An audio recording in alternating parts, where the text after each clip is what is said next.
ఆకుకూర ఆరోగ్యం సమకూర.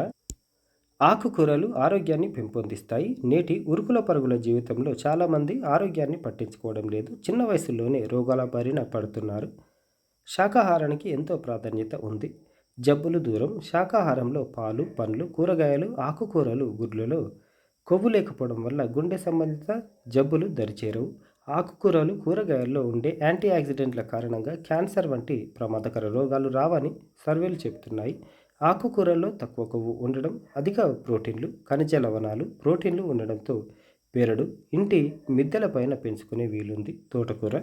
తోటకూరలో anti oxidant గుణాలతో పాటు అనేక పోషకాలు ఉన్నాయి. క్యాన్సర్ని నిరోధిస్తుంది. త్వరగా జీర్ణం అవడంతో జలుబు, జ్వరం లాంటి వాటి బారిన పడకుండా చూస్తుంది. నాటిన 25 నుంచి 30 రోజుల లోపు కోతకు వస్తుంది.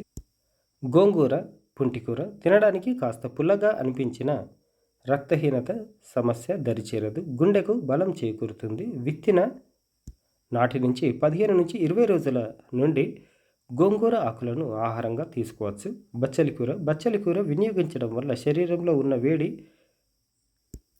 క్రమేపీ తగ్గుతుంది. మూత్రంలో మంట, ఇన్ఫెక్షన్ల వంటివి ఉన్నవారు సైతం బచ్చలి కూరను నిత్యం ఆహారంలో తీసుకుంటే వైద్యుని సంప్రదించే అవసరం ఉండదు. నాటిన 30 నుంచి 35 రోజుల్లో కోతకు వస్తుంది.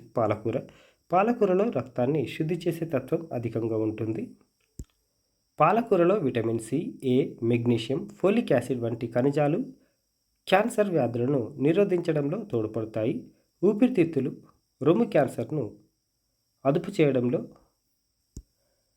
పాలకూర ప్రముఖ పాత్ర పోషిస్తుంది. లంగ్ క్యాన్సర్, తర్వాత బ్రెస్ట్ క్యాన్సర్ని కంట్రోల్ చేయడంలో ఇది హెల్ప్ చేస్తుంది. విత్తనం నాటిన 20 నుంచి 25 రోజుల నుంచి పాలకూరను ఆహారంగా వినియోగించుకోవచ్చు.